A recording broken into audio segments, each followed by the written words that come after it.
Assalamualaikum warahmatullahi wabarakatuh.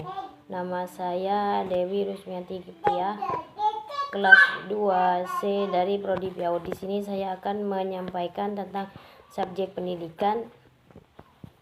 Subjek pendidikan sangat berpengaruh sekali kepada keberhasilan atau kegagalan pendidikan. Subjek pendidikan yang dipahami kebanyakan para ahli pendidikan adalah orang tua, guru-guru di institusi formal atau sekolah maupun non-formal dan lingkungan masyarakat. Sedangkan pendidikan pertama yang kita pahami selama ini adalah rumah tangga atau orang tua. Sebagai seorang muslim, kita harus menyatakan bahwa pendidik pertama manusia adalah Allah dan yang kedua adalah Rasulullah. Dalam surat Ar-Rahman ayat 1-4, Allah mengajari Nabi Muhammad Al-Quran dan Nabi Muhammad mengajarkannya kepada umatnya. Dalam surat ini menyebut tentang nikmat-nikmat yang telah Allah anugerahkan kepada hamba-hambanya, maka terlebih dahulu Allah menyebut tentang nikmat-nikmat yang telah Allah anugerahkan kepada hamba-hambanya. Maka terlebih dahulu Allah menyebutkan nikmat yang merupakan nikmat terbesar kedudukannya dan banyak manfaatnya.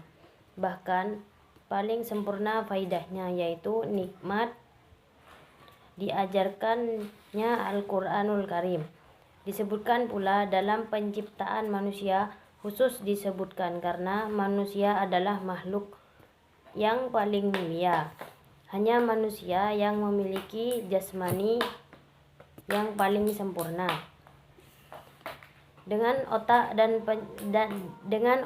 panca indera yang sempurna, hanya manusia yang berdiri tegak dan tangannya lepas. Maksud dari dengan berdiri tegak, kepala ke atas, maka manusia dapat berpikir, yang melahirkan ilmu pengetahuan. Sementara dengan tangan lepas, manusia dapat merealisasikan ilmu pengetahuannya yang melahirkan teknologi. Hanya manusia yang memiliki kalbu atau hati agar dapat menerima agama lalu bermoral dan bertuhan. Sementara maksud dengan tangan lepas manusia adalah manusia dapat merealisasikan ilmu pengetahuannya yang melahirkan teknologi. Hanya manusia yang memiliki kalbu atau hati agar dapat menerima agama lalu bermoral dan bertuhan. Allah juga memberikan manusia kemampuan berbicara. Tidak hanya berbicara, tetapi manusia juga memiliki kemampuan menjelaskan pikiran. Allah juga mengajari manusia menggunakan pena, yang berarti bahwa kemampuan mengungkapkan secara lisan perlu lebih dikuasai, karena kemampuan baca tulis lebih memungkinkan berkembangnya. Pengetahuan, kesadaran juga dapat ditumbuhkan dengan metode ceramah, diskusi, teladan, metode proyek, dan sebagainya.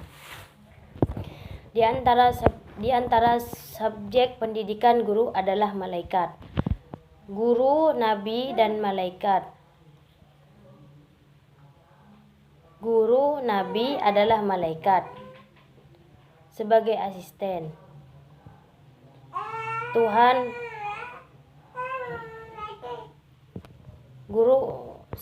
Di antara subjek pendidikan guru adalah malaikat. Guru, nabi adalah malaikat sebagai asisten Tuhan. Manusia perlu mendekati guru untuk memperoleh pesan-pesan ilahiyah atau ilham darinya dengan cara banyak membaca Al-Quran, merenungkan, dan mendekatkan diri kepadanya. Sifat yang perlu dimiliki guru adalah kuat fisik dan mental, cerdas dan memiliki IQ yang tinggi, memiliki pembawaan dan bakat sebagai guru yang terlihat dalam ucapan, perbuatan, dan tingkah laku. Berusaha mendekatkan diri kepada murid untuk memahami murid dan mendorongnya untuk maju.